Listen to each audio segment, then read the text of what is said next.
Yo, come on in, man. Late night, man. Yeah, it's 10 o'clock, and I know a lot of y'all in the bed, but man, just stay up with us just a little while longer. Big John, what's up, my guy? That boy Fly was good, man. Yeah, they can't keep their name out, our name out their mouth, but hey, since they can't do it, hey, we got to talk about it. And we actually gave y'all a preview of this when we did our last live stream. We did what was that? The training camp about the defensive backs.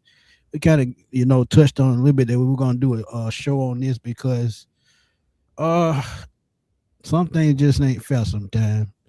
And when they try to kick you when you're down, man. Try to Man. kick you when you're down. Michael Bush, what's up, my guy? Solomon, what's up, man? A1, you know what to do, man. Tell the folks what's up. Hey man, well we said we was gonna come back and talk about this. We have a few things that we added to it is on the back end, but yeah, man, we definitely had to talk about this and how it just seems like the Falcons just stay, at the end of these people's pens and the talking heads' mouths, regardless. They gonna always attack the Falcons because we're the Falcons, y'all. That's what I said that before. It's low hanging fruit. It's an easy topic. It's like, okay, well, let's just pick on all the teams that haven't been to the playoffs and for whatever reason because it's easy, so that's easy check right there. So, Right, but right. we're gonna talk about it. We definitely gonna talk about it, give our thoughts, about teams and everything. Because who, if we're 29th, who in the world could have come ahead of us? So we're gonna definitely talk about it, guys. And some of the teams gonna piss y'all off too. Trust me, because it Yeah, pissed me yeah. off. If you haven't seen it, you're gonna be like, wow, wow. And if you want the full rundown, man, just go to ESPN, all 32 teams, and it'll have it up there. Breezy, what's up, my guy? Eric Matt, what's good, man? Hope y'all having a good night. But before we start, man, as always, please like, comment, subscribe, crank up them super chats if y'all can. Mm, $2, $5, go to Smitty Sports Machine or go to A1 Forever, man. Drop them super chats if y'all can. We truly appreciate it. And while y'all at it, man, if y'all catch our videos, man, please hype them up. You hype mm, them up, man, and the farther they can go through the YouTube universe, and you can hype it more than once. I did not know that. So you can mass hype, two, three times. Just help us out, man, the best you can. But yeah, right. man. Topic we talked about, man. ESPN dropped their best rosters, best to worst rosters in the NFL, starting projected starting lineups. Let's put it like that. Projected starting lineups is what they dropped. And you see right there on the screen, the Falcons come in at number 29, tied at 29 with the Arizona Cardinals. And whew, but A1, I'll let you start it off because you made a great point as to why you feel like they made the decision that they did make. So I'll let you start it off and get your thoughts on it right quick. Well, just like I was talking about before, like it's kind of easy topic. You look at, okay, who hasn't made the playoffs and however much amount of time. All right, so we're going to attack them and just say, all right, you don't have no chance unless it's just a complete flip. You think about it; those are one of those choices. And then I said before, just on defense, we were called the blank squad by John Gruden just because he said no one knows who those guys are. No one can name anybody from that defense that's a household name outside of maybe when you think of Jesse Bates. What I'm saying, when you think of like that, yeah, they know Jesse Bates, but they really didn't know anyone else. Think about it. You have the Xavier Watts, Divine Diablo. He's pretty much a castaway. And remember, I said it when we picked up Divine. I said we kind of got to give Divine some grace because he is coming from the Raiders, and you seen how Right. great he ended up, some being in a Falcons uniform, coming out the gate. But just look at that. You look at our defensive line outside of David Amenyata. You look at, okay, who's on their defensive line? Brandon Dorless. Who's that? Zach Harrison. Who's that? And James Pierce Jr., he's new. Jalen Walker, he's new, So I feel like it was easy to just attack the Falcons because they don't know our names. They don't know who's on our defense. Outside of Right. Bijan Robinson, Drake London, Kyle Pitts, who do they really know? So again, it was easy to attack something that you don't know. People fear what they can't understand and hate what they can't conquer. So at the end That's of the day, facts. like if you don't, no, seriously though, if I don't understand what you guys are doing down there or why you guys are not making the playoffs, I don't understand it. So the only thing I'm going to do is attack it. You know what I'm saying? And then at the same time, as far as conquering, you're not going to be able to conquer the fan base because we know you don't watch our games. We know that you Facts. don't watch our narratives. So you come up with your own because it's easy. You know what I'm saying? There are some people that are, you know what I'm saying, the big names that still take the time to watch the Falcons. And there are still people that still give the Falcons like love. Like, for example, like Mina Kimes. Like she watches the Falcons and she sees the different things that's going on. She gives the Falcons grace because she see that sometimes there are technicalities that goes into it, and sometimes she gets torn up for it. To be honest with you, yeah, people come after her for it sometimes. But again, if you don't watch us, if you don't understand what's going on, if you don't understand the technicalities and some of the bonehead moves that have been made, you're not going to fully understand, you know, some where we are and why it's been so long since it's a playoff berth and all that, et cetera, et cetera. Again, Right. I agree with Solomon. You know, it's complete blasphemy for a lot of these teams to be ahead of us just because you may see a name or two that you recognize. So it's like, oh yeah, yeah, household name, boom, boom, boom, boom, boom. Yeah, better than this guy, better than this roster. Investigate. That's really kind of a part of your job. Yeah, and But then the crazy thing about it, A1, you gotta think too, a couple of these teams ahead of us, excuse me, a couple of them got new head coaches. So how you really know how they're gonna fare just because of their roster?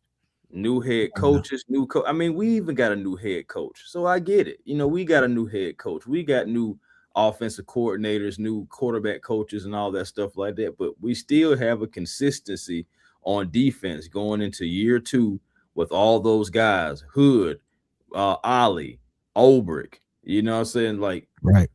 that's got to still stand for something. You know what I'm saying? At the same time, and you got to at least put some respect on what we were able to do.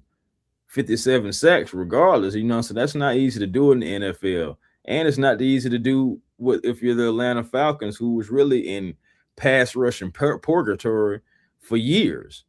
How many times have we said, man, if we can just get that John Abraham back?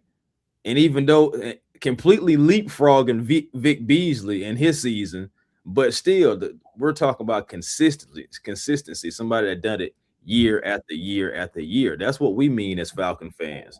But somebody on the Right. outside will easily say, you had Vic Beasley. We only had him for like 1 year. We had that Vic Beasley for 1 year. And why? Because I feel like other guys were able to help out. You had Rashid Hagman, even though he didn't have his head on straight, he was able to, you know, some take on some double teams. You also had Dwight Freeney, Hall of Famer, somebody that can free up a guy like Vic Beasley too. So it's also circumstantial. So Right. you know, it's a lot, fam. It's a lot you can go into it. But again, if you're not diving into Falcons history, Falcons football, you're not going to understand, and you're just going to just go out there and just spew whatever because it's easy. You hit the easy button. Facts.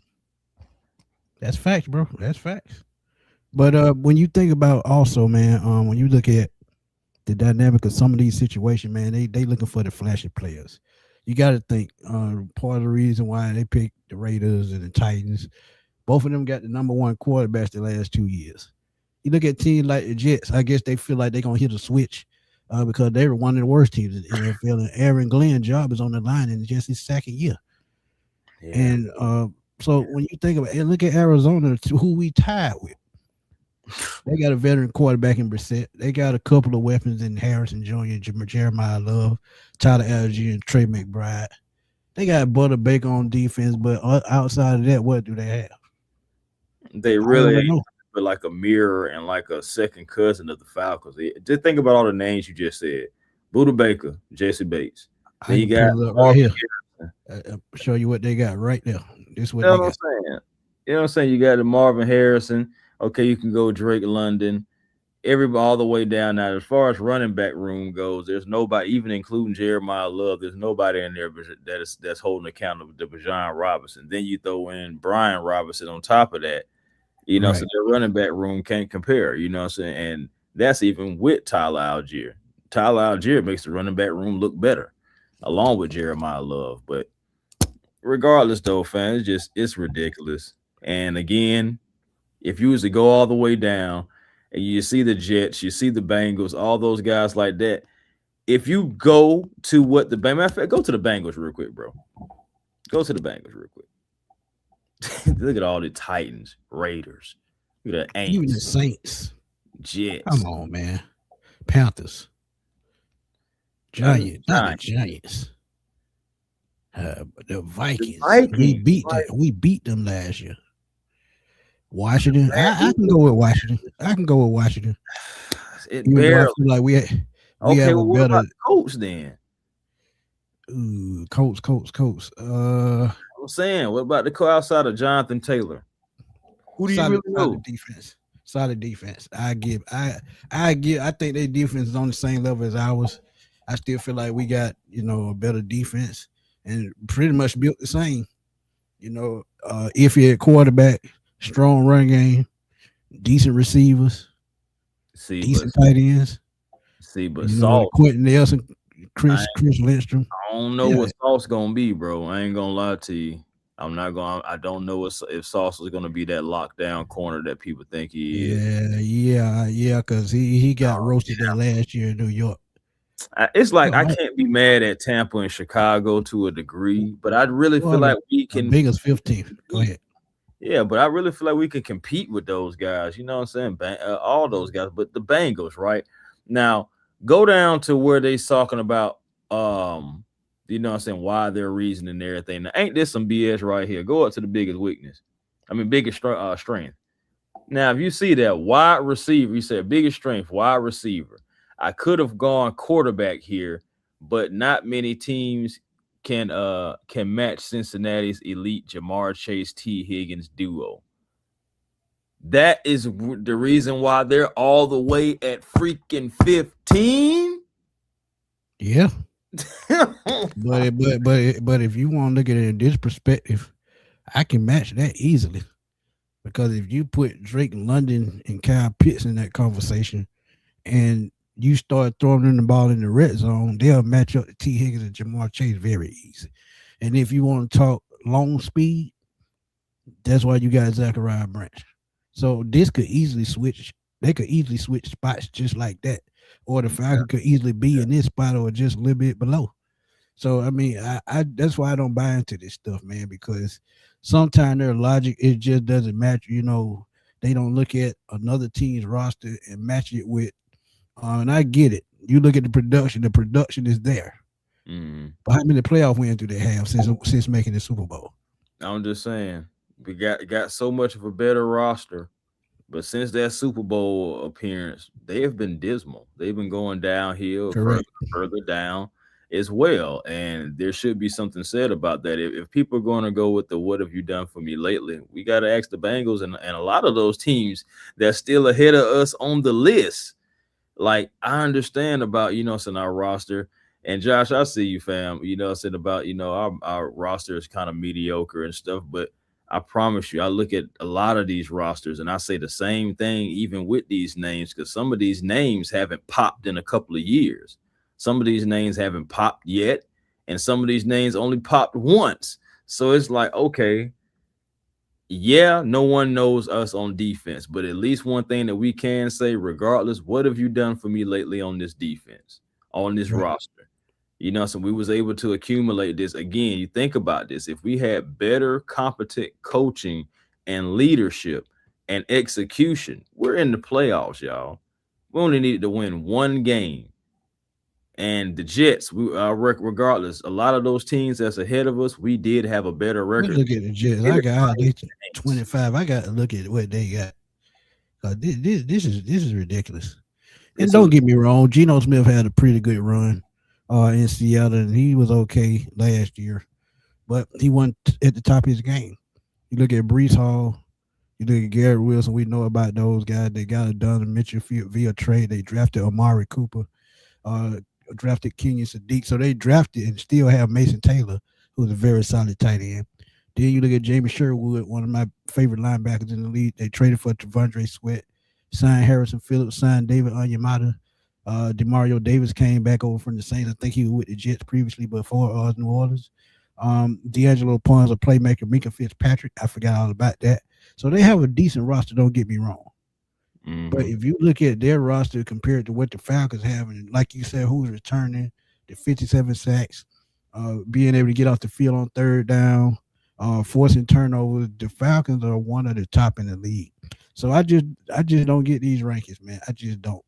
Yeah. And again, like I said, I get it, and really all of this is really like it's really like, what your preference is and all that stuff. I mean, I get it, and again that Joe Burrow and T. Higgins and Jamar Chase. But again, I just really feed into the whole thing about team football. When I look at the whole team, your whole team not better than the Falcons roster, regardless, guys. It's just not. Because again, yeah, with the Dexter Lawrence, I've never been a Dexter Lawrence guy, to be honest. I'm gonna be honest with you. Yes, he is a playmaker, but what has he done lately? And I don't feel like he's gonna do anything necessarily in Cincinnati. But again, those are my personal feelings. What you look at on paper, Dexter Lawrence is one of the top guys out there. It's just lately, the past 2, 3 seasons, injury, whatever it is, it just hasn't been lived up to the past things. Then also, but again, Burrow, what I'm saying? We even talked about possibly trying to even get Burrow here. So you already know he's the part of the cream of the crop for sure. But I really don't agree with some of the names. My thing is, I'm not even attacking all the teams that are ahead of us, because I ain't gonna lie to you. I know why they put the Saints ahead of us. That wide receiving core for the Saints this year, we got to look out. Much I ain't better. gonna lie to you. They got some speedsters, Yeah, they got much some better. pass catchers, they got some guys that they can really do some things. So it's like they're using that offensive part. But my thing is, look at the quarterback. Their quarterback situation, even though it's maybe healthier, I think I still would take our quarterback situation over Tyler Shuck and I forgot the other guy that's over there. So it's just like, because he was Spencer first and Rattler. then yeah, Spencer Rattler. They had him first and they benched him for the other guy who's not too much better. And it's like I don't I yeah, do hate. I do hate that they got Christian Miller. I did hate that. I did hate that. I But I again, hated that with a passion, and I right. also I guess hate I'm that. looking at rosters. I'm looking Yeah, at the go ahead. rosters that lost more games than the Falcons. And I'm looking at them and I'm just like, you didn't make too much more of a significant jump. So that's why, like you seen what I said. I said I didn't say nothing about the Bears. I left the Steelers alone. I know that's pedigree. I know they always gonna have household names, etc. There are teams that I left alone, but teams like the Tennessee Titans, so their roster is better than the Atlanta Falcons, the Jets. Oh boy, that's You that know what I'm that's saying? So great it's like, disrespect. And don't get me wrong. And see, a lot of this they're going off what their offseason moves were, who they added, how did they upgrade the team. Think about it. Look at what they added Wandale Robinson. They drafted Cardinal Tate. Then you look on the other side of the ball. They just paid Jeffrey Simmons a boatload of money. Jermaine Johnson, they just traded for him. They just signed Franklin Myers. So I get where they're going with that. But as far as body of work, these guys haven't even played together yet. mm-hmm. So it makes no sense. It's no logic there. This is We don't, a comparing Branch in London with Chase and Higgins. Yeah, not my thing is we're not even comparing that. Well, I know let for me me let, let, let personally, me let I me let, said let go me on. talk about this one because this targeted at me. Okay. Me and Josh, we've had some legendary battles. Shout out to Josh, man. Appreciate you as always, my guy. I'm gonna tell you exactly what I said and the reason why I said it and how I said it. Mm-hmm. Those two are wide receivers. I get that. But when you talk about targets, those are the number 1 and 2 targets for the Bengals. The Falcons' 1 and 2 targets is a wide receiver and a tight end, which is Drake London, which is Kyle Pitts.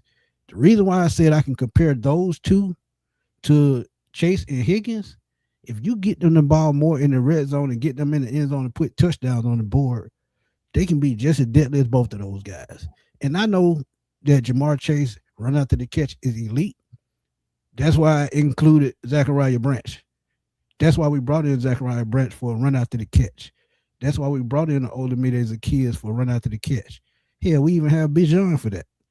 So I'm not comparing those two.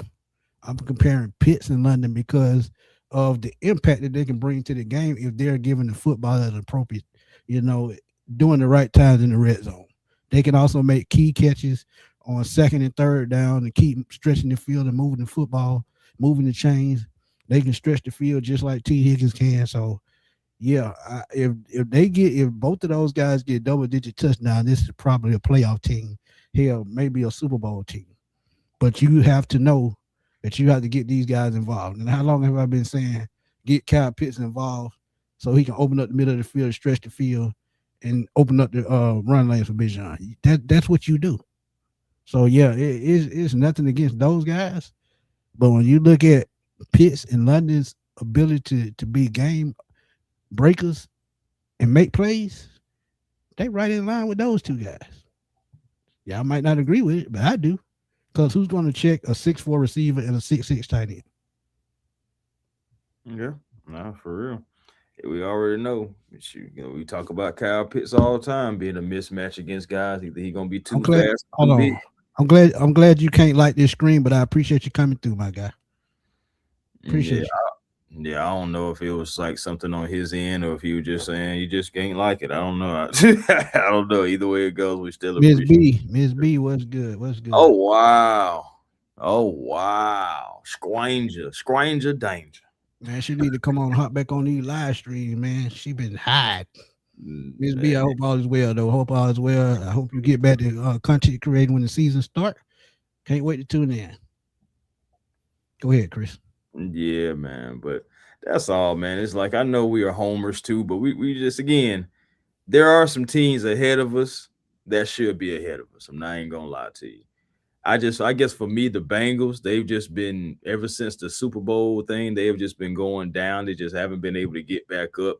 And the only thing that they have really is Jamar, T, Joe. And I mean, I know they got Dexter Lawrence now, but bro, they are complaining about Dexter Lawrence up there right now. They said he is showing up out of shape. All the now it's Shit, they crazy. did that when they made the trade. Yeah, New York said that before Now, they it's made the so trade. funny because training camp hasn't happened yet, so he still has time to get into shape. It's and all that stuff like that. But they were definitely on his behind when they was talking about it, talking about, oh yeah, he showed up out of shape. And the Bengals, they are already the Bengals fan base are already kind of like lukewarm on him already anyway. So he's going to come in and have to show that he's wanting to play football with that. But outside of that, like I said, the Bears, I didn't have nothing to say about them. The Bucks, their roster, I really didn't have anything to say about it because they did improve the Carolina Panthers. As much as I hate little bro, because they be really trying to put them over us. But let's just be real, they got better. Jacksonville, I'm kind of lukewarm with that too, but I mean they do have some playmakers over there. So it's certain teams that I can agree with and be like, hey man, what can you say about that? But again, the But I Titans, keep telling you, the it's the Jets, key thing is to what I keep saying, Chris. They're looking at the quarterback situation and they're looking at the head coach. They yeah, don't trust Kevin Stefanski and they really don't trust either quarterback that we have because of injuries. One is coming back from a torn ACL. The other one has had multiple concussions that's almost ended his career. So I get that part.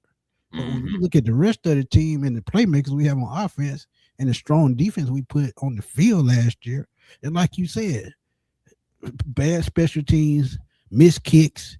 We were what I would say about a handful of players from being a playoff team.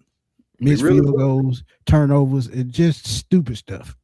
So I mean, I get it, but at the same time, you just got to look at how competitive we were last year, and they're not doing that. But go ahead, and then My I thing answer is, this though, bro, question. Go ahead. let me ask this, and this is for everybody. I just want to know, like, just off of this conversation, and now I want to test the waters with this question.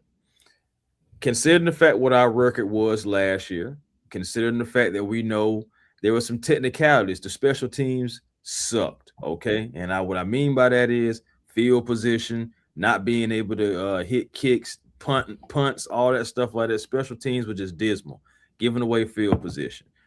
Do you feel like last year's Falcons are truly going to be better than this year's Falcons. Now, to cater to what to Josh's point, who did we pick up that is so significant that's going to push us over the hump? Well, my counter to that would be not necessarily a particular person or a player, but I'm looking at our coaching staff. Bingo. Are you telling me that the coaching staff and the things that we're putting in place, doing it the right way? Okay, you got two lefty quarterbacks. You actually have You actually have a quarterbacks coach that's actually coached multiple quarterbacks before, played quarterback himself. Then you have another guy that played quarterback. That's going to be your offensive coordinator. Then you have another guy who used to be an offensive coordinator as well. So I'm talking about all those guys, your offensive line with the Bill Callahan. Then you having the chemistry because you're having multiple years under the same defensive coordinator, same defensive scheme, same defensive line coach, same cornerbacks coach, and defensive back coach. All that right there is chemistry that is underrated in sports. And you have, like I said, these improvements as far as coaching staffs on the offensive side. Do you really mean to tell me Raheem Morris and all of his chaos with Ike Hiller and guys who are wide receiver coaches being quarterback coaches, are you really mean to tell me with the similar talent that we can't be better than we were last year, that we can't be more competent than we were last year? So Kevin Stefanski is truly a worse coach than Raheem Morris.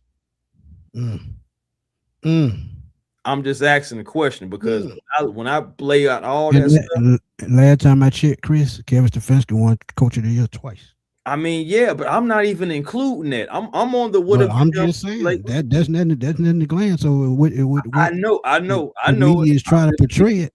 I'm just thinking right here from Raheem Morris and his regime. Now, I'm not taking nothing away from I'm not taking nothing away from Coach Stefanski, but I'm just saying in the last 2 years, he ain't won Coach of the Year. He hasn't.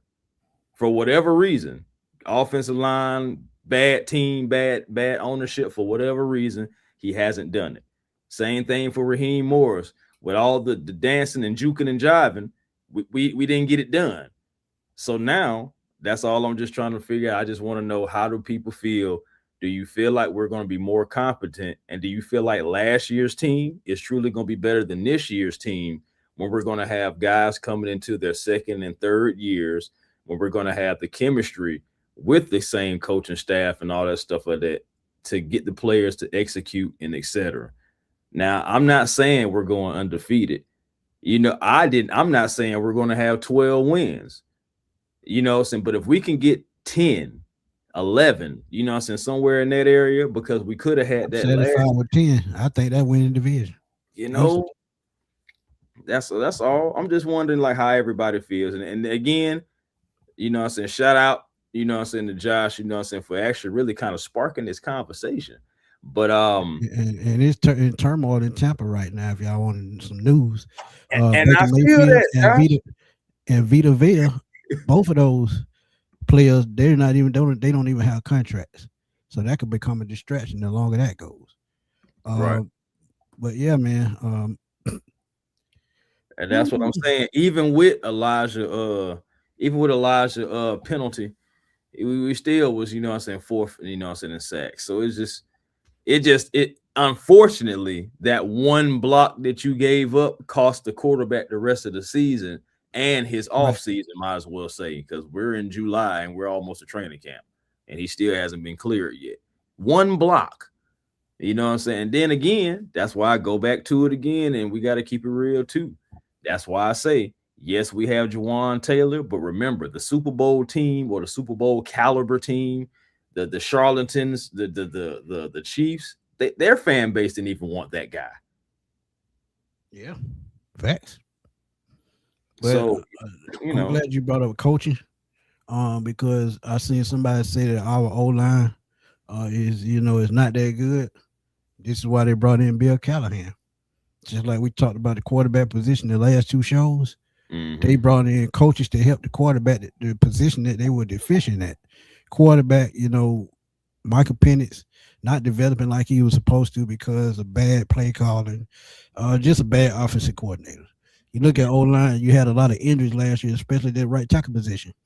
Elijah Wilkinson played bad last year.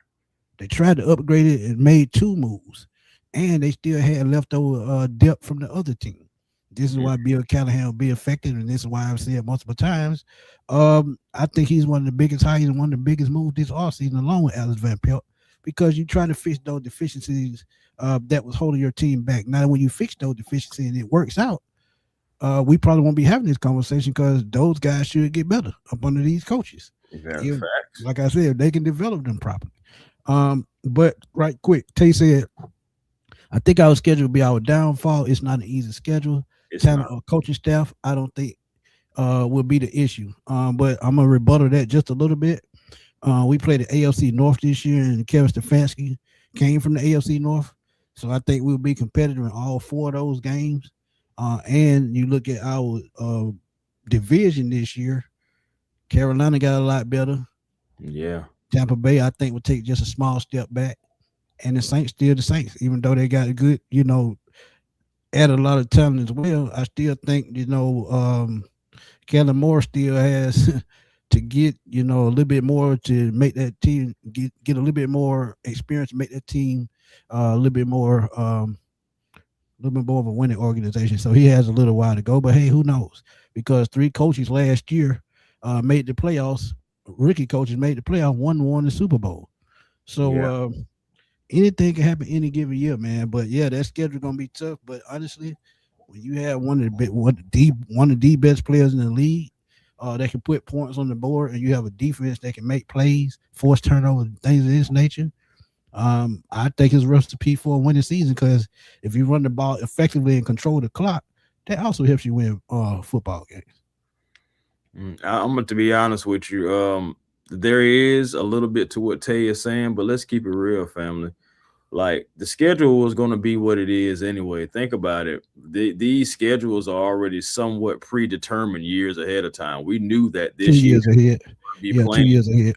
Right. So we knew we were already going to be playing this division.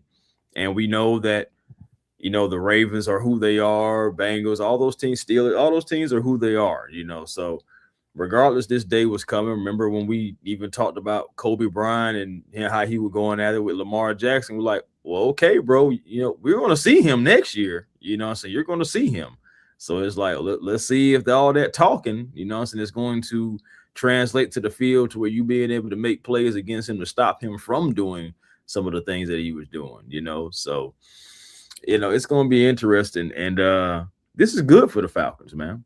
This is very good for the Falcons. I am so happy that the schedule is as tough as it is, because just to the points of Josh and to the points of myself, Smitty, all of you in the chat, shoot, all of y'all, everybody, what I'm saying, to the points we're going to figure out if we're worth a darn or not worth a darn. We're going to see how good these players are or how much of a no name they really are. So, Right. what I'm saying, like, regardless, I'm so excited for this season, probably more than I have been in the last 5 seasons, because now I know for a fact, just off of last year, we got talent. We didn't have competence. Now we're supposed to have competence and we still have the talent, but we have such a tough schedule. Well, guess what? Buckle up your chin strap and go out there and execute. They got to play us too. Regardless, Right. all those teams with the better rosters and all that stuff like that, they still got to play the Atlanta Falcons too. And if you sleep on the Falcons, you may have Bijan Robinson going for another 80-yard run. You just never know.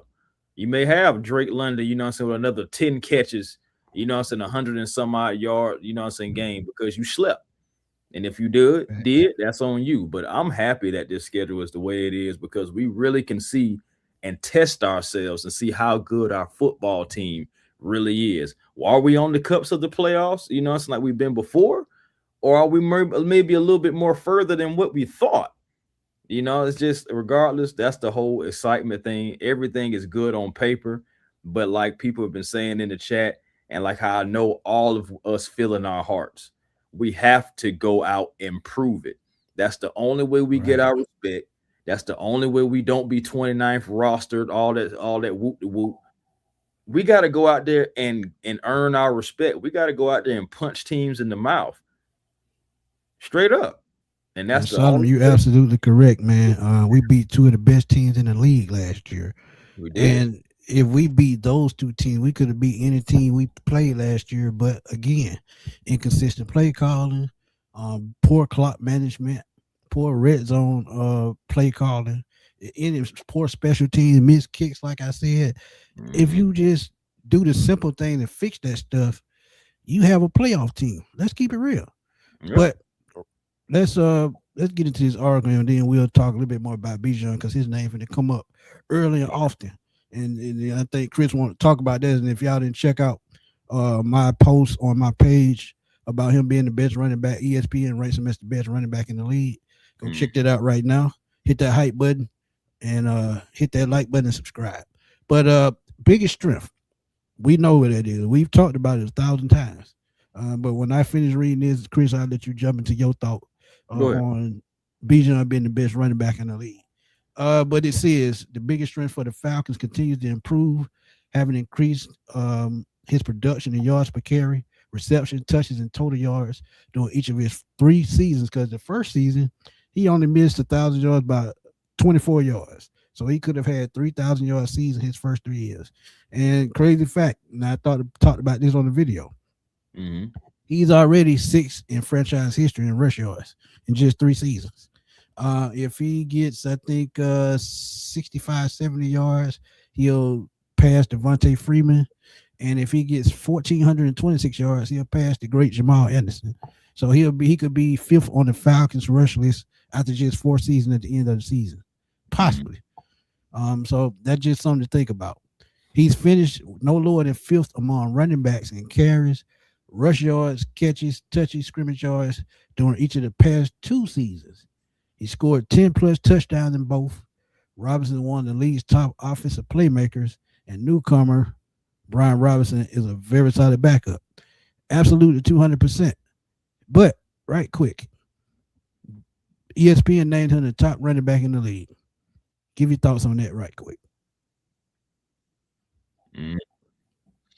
Yeah, man. Again, he is one of the top running backs in the league, and he always gets compared to Jahmyr Gibbs. And we've talked about that on how we want the Atlanta Falcons to, to go ahead and pay Bijan, get ahead, and possibly put some pressure on the Lions because you had Bijan Robinson get drafted 8th, then you got 12th was Jahmyr Gibbs. But check this out: through 3 seasons, Robinson edges Gibbs in as far as yardage.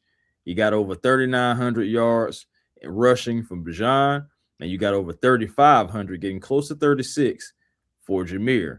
Now, Bijan outweighs Jahmyr as far as like the receiving yards too, over 1,700 yards compared to over 1,400 yards.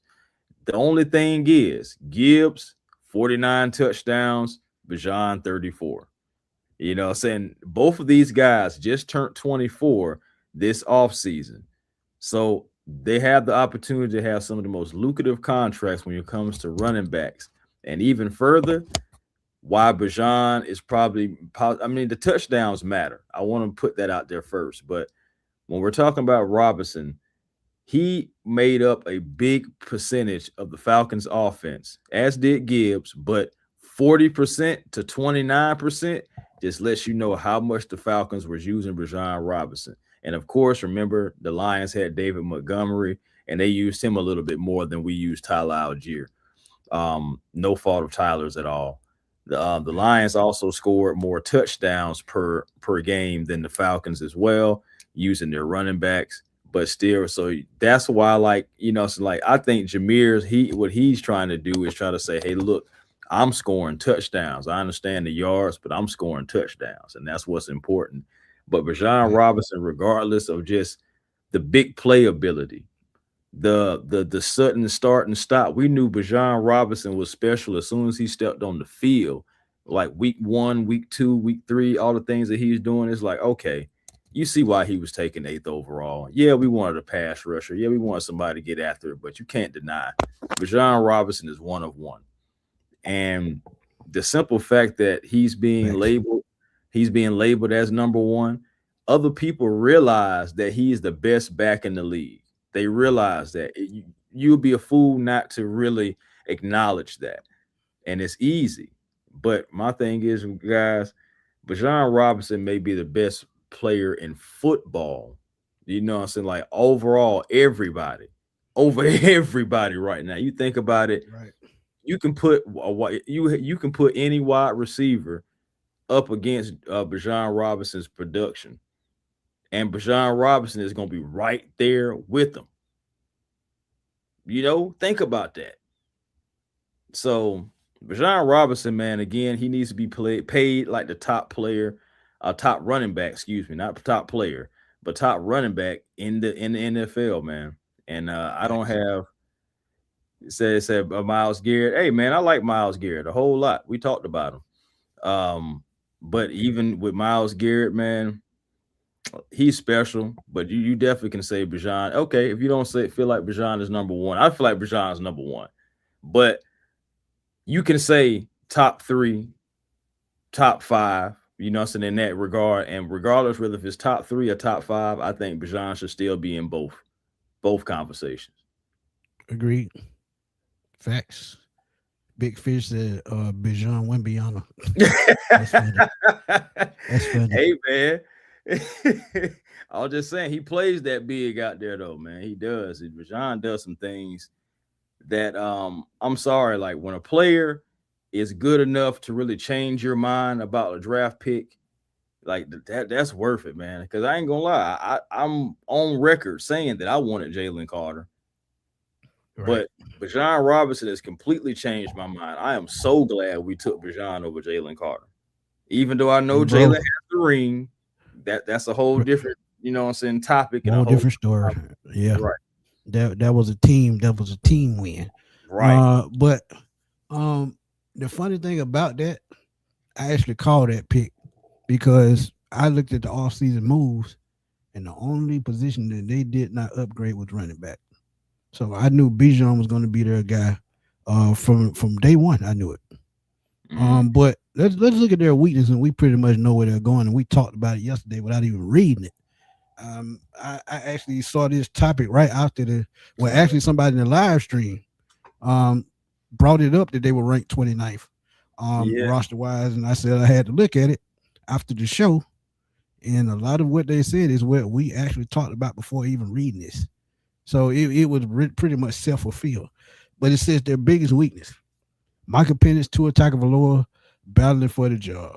The eighth pick in 2024, Penix has yet to emerge as a capable starter, totaling 14 touchdown passes in 14 games while struggling with accuracy. I kind of agree with that.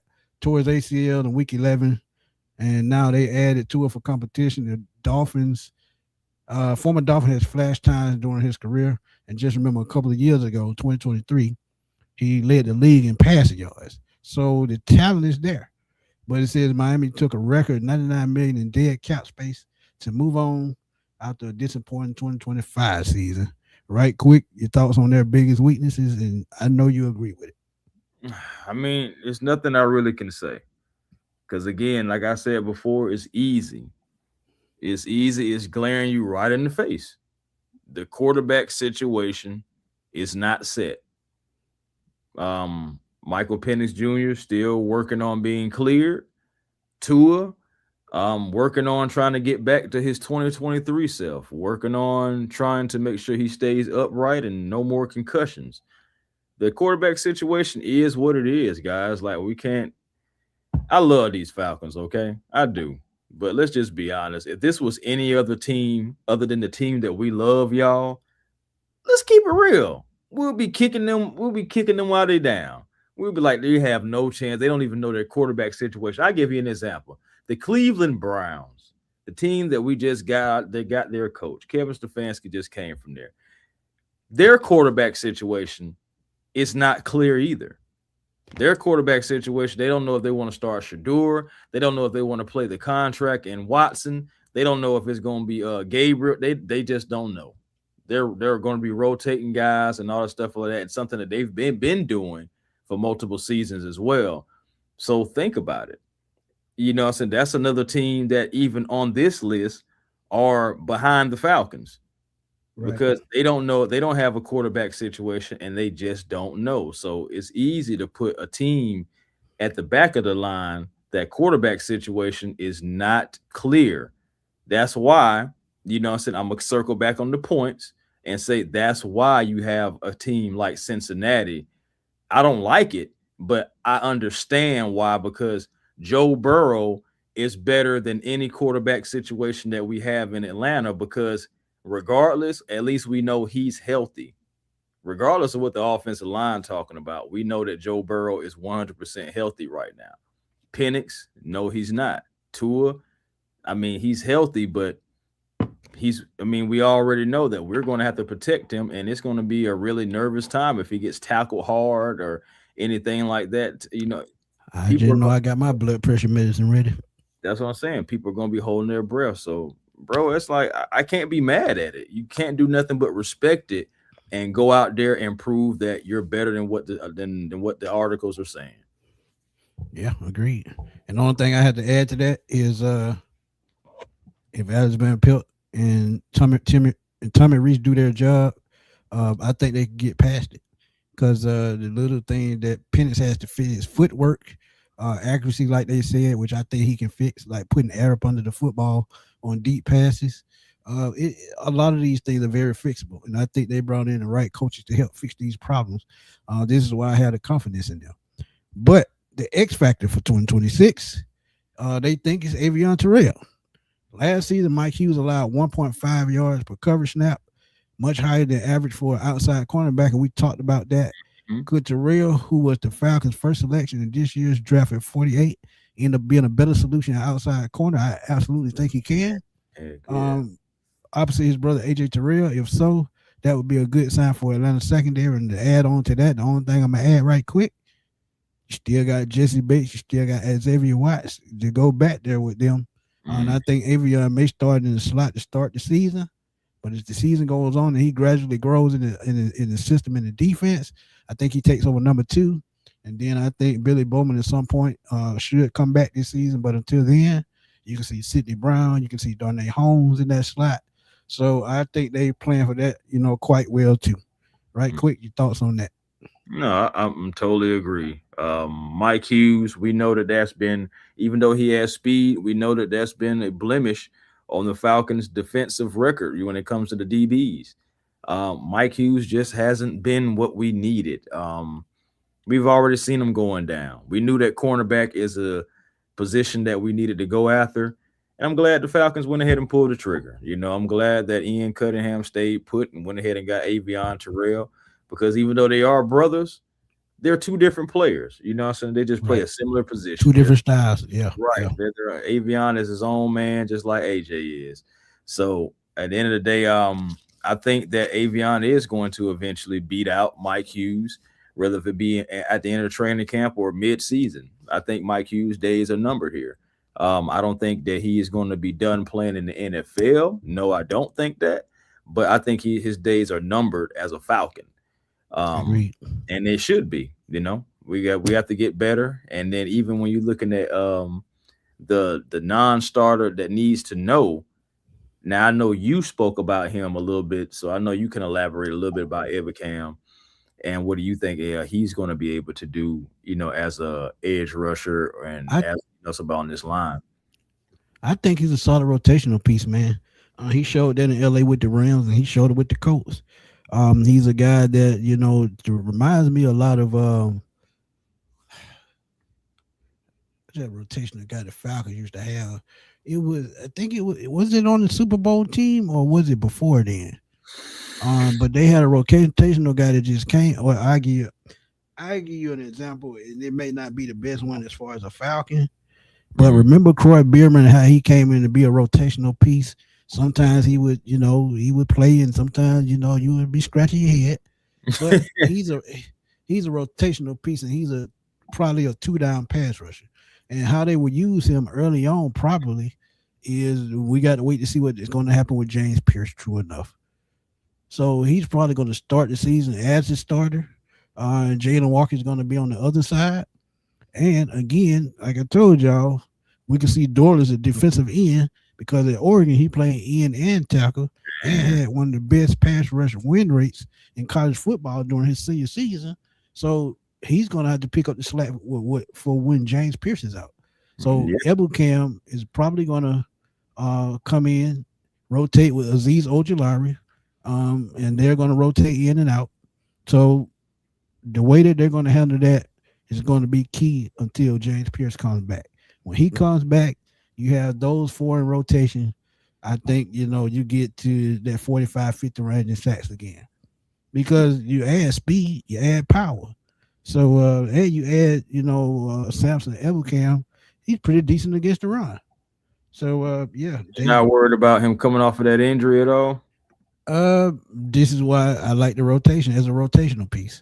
He doesn't have to put a lot of that's who I'm thinking about. Adrian Claiborne. That's who I'm thinking about.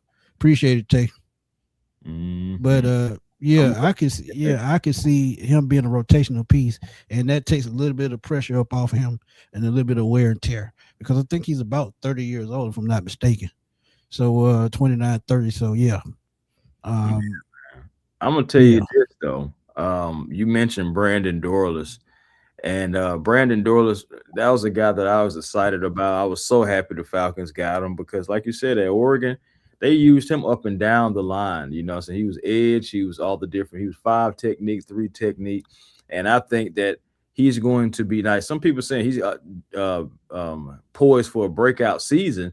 The thing about it is he already had a breakout season, the 8.5 Right. sacks this past year that he racked up, which was the second most of any defensive tackle in the NFL. That shouldn't be taken lightly.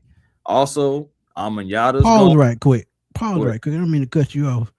But him breaking out like that, it just makes me wonder what the hell were they doing in the season before when he only played in one game and had a handful of Oh, damn he was snaps. redshirted. He was redshirted in his rookie season, and that's why the second year was even so big because again, now Amanyata is out the way. Somebody who was a veteran, somebody that he probably wasn't going to play ahead of for contract reasons and veteran leadership Agreed. reasons. So you Agreed. got him going to the Jets now. Ruka Roro traded to Jacksonville. You did get Mason Smith. I'll touch on him in a second. But Dorless is no longer going to be that heavy rotational piece. He's going to be the undisputed engine to this front line right here. I believe he's going to Agreed. be full-time three technique, a defensive tackle, some penetrating the B gaps, disrupting in the backfield. And the thing about it is he's like Rook. I liked Rook, but Rook was 6'4", 6'3", 294. And then you got Mason Smith, who is 6'5", 306. And just those little pounds and everything will matter in a game that what we're talking about is a game of inches. And then again, I talked about on how he's going to be used. Brandon Dorless, Jeff Olberg is going to use this guy, attack-minded, aggressive fronts. Think about him. He's going to be inside, out, shifting through three techniques, five techniques.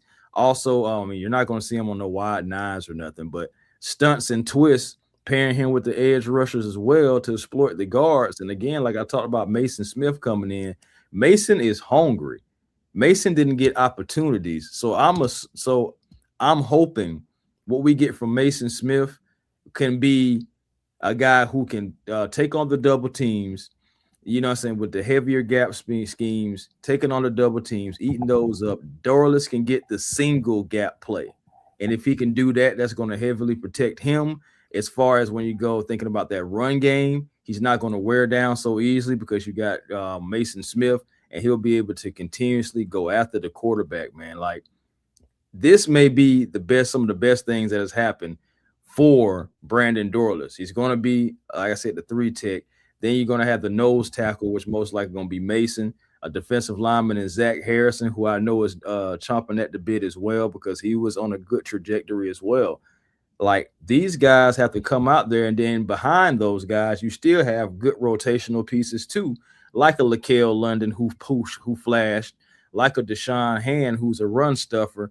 And then, you got Chris Williams. That's another guy who's a rotational piece. We'll see what happens with Ontario Thompson because I know I haven't heard much about him, and I know he's kind of been sitting out. But regardless, even so, I'm looking at Brandon Dorless, and I feel like that defensive line, along with JPJ, and if they and along with Jalen Walker, because he's working on his pass rush moves too. For those who seen that video, bro, these guys, Facts. if they can show up, they can really surprise a lot of people around the NFL. Because then what people have to say is, oh, it's not a fluke because it wasn't 1 year and one and done. These guys are actually playmakers who can benefit your team. That's what I mean by going out there and proving it. Yes, we had 57 sacks last year. You know what I'm saying? At the end of the day, the NFL looks at it like we don't look at it like this, Falcon fans. The NFL looks at it like whoop de doo. You got 57 sacks. You still didn't make the playoffs. Defense looked cool. Offense didn't. Special teams terrible. Whoop de doo. Do it again. That's how the NFL is looking at us. Do it again. Yeah. I mean, I'm just keeping it Just all to the way say, through. we sleeping I on don't want to lie Zach. to anybody. I mean, we love our team, but if Nah, we you keeping it all real. was off, You we can keeping it always real. we can always find it. You Oh man, keeping I it all the way love that 100 here. That's my all the guy. way. That's Yeah, my that's his guy. guy. Dexter. He I know talks about I Zach. know he's from And the Ohio crazy State. thing is, crazy thing is though, A1 called that injury before it happened. A1 said, Bro. I think they put him back in too soon. And if he puts too much torque on that leg too soon, the injury can become worse. And it did. So Bro, he played his yeah, most snaps the very next week yeah, after that injury. Like what? knew that wasn't good. Wasn't good. But see, when you're desperate as a coach to keep your job, you'll do anything, even sacrifice the players' health. And that's not a good sign of a good coach. But to finish it off, non-starter you need to know. I'm gonna give you one of mine. They go with Samson Ebukam. They say he missed 24 because of that 20 kills. I remember that. Had only 2 sacks. 31. He's 31 years old. And he's going to be a rotational piece. And like I said before, James Pierce comes back, he's probably going to rotate in and out with Aziz Ojolari. But my non-starter to know is Brian Robinson, the running back. I think the Falcons could not have picked a better guy to replace Tyler Algier behind Bijan Robinson. As I go back to his Alabama days, he led the conference with 14 touchdowns as a senior. And ran for 1,300 yards. Then you remember he got shot while out at the mall in DC, and came back. And I hated to see that. Came back the very next season, ran for almost 800 yards and 8 touchdowns. And then even last year in San Francisco in a backup role, played in all 17 games, ran for 400 yards and 2 touchdowns. He'll be on a backup role here too. But one thing that I think that he can do a little bit better than Tyler Algier is catch the football. He has 73 career catches for 600 yards and 5 touchdowns. And I think that's another element that he adds to the game. And if they put both of those guys in the game at the same time, it could pose a problem for defenses because you don't know which way they're going to go, especially with guys like Zachariah Branch, Drake London, and Kyle Pitts and Jahan Dotson on the field. So it's going to be a matchup nightmare. And this is why I think Matt Ryan came up with this. Remember when Matt Ryan had Taylor Gabriel, Devontae Freeman, Tevin Coleman? The Falcons have that same type makeup right now on offense. So Brian Robinson is one of the non-starters that you need to know for the Atlanta Falcons going into 2026. And you can definitely clip that. Yes, sir. I love to hear it. Love to hear it. I love it. But I love Brian Robinson Jr. anyway. I thought he'd been perfect for the Falcons. You're gonna lose Tyler Algier. Go ahead and get, I'm saying, Brian Robinson. Y'all remember that was the only guy I was saying, Brian Robinson Jr. Yeah, you Brian did Robinson. say it. Absolutely. I'm so glad the Falcons went ahead and get that because that's going to be a perfect compliment to Bijan Robinson. The guy's tough as nails. He goes and gets yards. He didn't give a lot of opportunity. He got some opportunity, but not a whole lot in San Francisco because, of course, CMC. So it's going to be a similar role here, but I think the Falcons are going to protect Bijan Robinson a little bit more just off of the past history that we've seen with a guy like CMC. You seen what the Panthers did to him. You see what the 49ers do to him too. So they're always going to use him. That usage rate is always going to be high. But you think about it, those injuries are kind of high too. There's a point in time to where the man, what the back of his legs, I think both of his Achilles, he couldn't even really run like that because both of them were so Right, flared up so bad. And right, you hear about it too. When you just overuse a player, sometimes their career ends sooner because they're taking more hits. It's because their usage is up there. You think about Julio Jones. Julio Jones said he feels the best that he's ever felt now that he's out of football. So compared to any time that he was in football because he was heavily used. But I'm sorry, Julio, we had to use you, big dog. You all like we had for at the Riding right. for a while. No disrespect to Facts. most do or anybody like that, because all those guys, some benefited They and played their role. produced for the They Falcons, and played their I role the right way. appreciate it. Yeah. But still, Julio was Julio was numero uno after Roddy left, period, and really was becoming that while Roddy was still here. Facts. Ah, Facts. I like it, Breezy. Bring back that T formation. We had said something about that before. Facts. Yeah, we did. Brian Robinson, he was a former starter, so that's valuable as well. That's absolutely true. When you have starting experience and you have to move to a backup role, you know exactly what you asked to do when you come in the football game. That's up to you. If you take it to the next level, you take it to the next level. You're setting yourself up for a new contract with another team if you don't stay in Atlanta. So it's always a positive to that, even though you're not starting. But Mhm. yeah, great conversation, man. Glad we had a chance to catch up with y'all tonight. We said we were going to do it, but conflict can always mess up schedules. So I mean, when we get in our mind and do it, we're gonna do it. We don't always know when, but we do know we try to keep our promise as to bringing y'all these topics. But Fact. A1, if you had another topic, on throw it out there. If not, hey, you know what to do. Yeah, man. I like what Breezy was saying about that T formation. You got that power T, and that power T, I believe, is with the double tight end. So you may Right. actually see something like that this year with Kevin Stefanski and how he loves to use the tight ends. And I wouldn't be You'll surprised if see a lot of 13 personnel. You will. yeah, Trust me, you man. will. You never know. You may see like a T formation in there. So we'll see. That'll be interesting because we definitely have the personnel for it.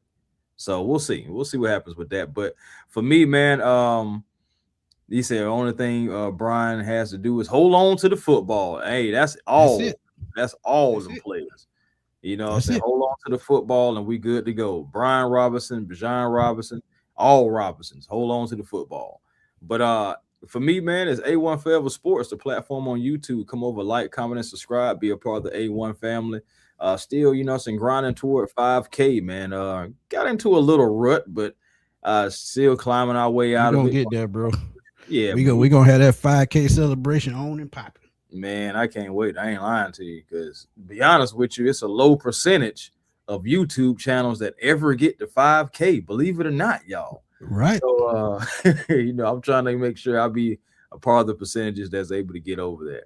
But regardless, it's like A1 Forever on Twitter, A1 Forever on Instagram, the real A1 Forever on TikTok. Appreciate y'all always, coming through, spending some time with us. Even if you don't get a chance to comment, we appreciate all the listens and all that stuff like that, the likes, the hypes, all that stuff. The super chats, if you're able to give, we appreciate that too. But still, hey, at the end of the day, I feel like I'm missing something. Oh yeah, it's 11:15. So make sure that you guys find your peace today. Positive energy always creates elevation. And so that's how you make sure you get your peace. And I also want to say too, congratulations to Drake London and his now fiance Sophie, I believe. So it's in I believe it's Sophie. So I just want to say congratulations to those guys because I know they've been together for quite some time. You kind of felt like it was coming when Drake, so got that bag. So I'm glad that Drake, so went ahead and did that, and I'm glad that they're engaged. Shout out to them, and that's all I really got, man, for right now. Appreciate you, Ron. Da. Boom said 13 personnel won Brady a lot of game with Aaron Hernandez, Grunt, and that other guy. Hello. So yeah, they were literally out there killing folks. So um, don't let that go over your head. But again, A great show, man. We always have a great time kicking it with y'all, man. Hmm. Um, Shout out to all but the yeah, content creators in the chat, man. All the content facts, creators, y'all make sure y'all check facts. them out. I know DA doing his thing. I know DA doing some coaching right now too, so I'm pretty sure he's gonna be back on the content when he can. But you know, what I'm saying Ron, shoot, man, everybody that's in that Shout out to building, my boy Zay in the bag, man. Y'all go check out Zay in the back, bag on the Georgia, Texas YouTube, man. boy. Yeah, Just thinking about the ones who I've seen in the chat, you know, said so on this stream. But man, shout out to everybody though, man. Even if you wasn't on the stream, shout out to you. Of course, you know, it's in the big lows, the reporting eligible because I ain't want to just single, you know, yeah, reporting eligible. You know, that's tell awesome. you still on that, man. Yeah, that's Ryan. getting old. Oh yeah, yeah, yeah. He can jump all he Tell you wants. go take it. He ain't gonna let that go, man. He can He ain't jump gonna let all he that go. wants. Bro, I Boy, ain't he gonna can lie. jump all he want, boy.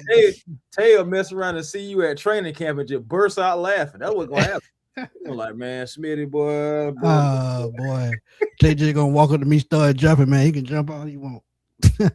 He may Boy, walk up to you and just say, Smitty, he can jump all he wants, bro. boy, you ain't gonna let that go, boy. Hey, boy, I got some It sound was bites for funny your though. ass. It was funny. I had to hold my composure on camera. I was like, man, true. He can jump all he want, boy. I'm telling you. Hey, boy, to that doctor releasing, boy. Hey, look, boom, it's all good, man. Go check out the replay if you can. We go out there, boom, on during the season, man. We got to get that channel up and going, man. He doing a good job, but we got to bring some spotlight to that channel, man. We got you. Yes, sir. Hey, I'm just saying, man. I'm just saying. But look, another great show, man. See, that's how quick you can get sidetracked. Another good show, man. Y'all, please go check out my latest videos on Smitty Sports Machine. Also check out A1's previous videos. Like I said, man, please go like, subscribe, hype our channels up because we need it. Because a lot of things are changing on YouTube, so the views are down. So until we get acclimated to the new algorithm, we're gonna continue to still push out content because that's what we do. But catch me right here each and every day on Smitty Sports Machine. If y'all got some videos y'all want me to put out there, man, if y'all got ideas, drop them comments in the comment box under the videos or previous videos. And if it makes for a great video, I will put it out, make content about it, and give you my thoughts on it. But Smitty Sports Machine still rocking, still rolling. Also catch me on Twitter at fatboyslim_21 because I'm always over there blowing that thing up. That's what I do. I started a new Rumble channel. I'm on TikTok, Smitty Sports Machine. I'm on Instagram at Antoine, AN the number 2WON. And I'm on Facebook, Antoine Smitty Smith. If y'all want to go over there and kick it with me, even though I'm not on there much, if I see you over there, I will, acknowledge and send me a friend request over there, man, because I got over 5,000 friends. I think I'm at the limit over there. So, yeah. And I also have a fan page, Smitty Sports Machine, that Yeah. y'all can subscribe to. It has over 12,000 followers. So, shout out to y'all, man. But again, another great show, man. Oh, I can't forget. And I know A1 gonna let me forget because I know he would have said something before the show ended. Tomorrow, please Oh, tune in tomorrow at 7:30 as we welcome Falcons legend Jesse Tucker to the show. the hammer. He gonna come through, give us some perspective on the linebacker position, Falcons defense. You know we got to talk 98. I invited a couple more Falcons to the show, so if they show up, it's gonna be a 98 reunion show. So trust me, you're gonna want to tune in for this one, and we're gonna have a good time with this one, man. Trust me. We've already had Terrence Matthews, we've already had Chuck Smith, so we're gonna welcome Jesse Tucker. And hey, who knows? Those two might show back up. But until then, man, we're gonna holler at y'all because it's time for me to get some sleep.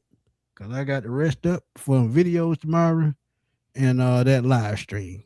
But until then, we're gonna holler at y'all later, man. Peace. Peace.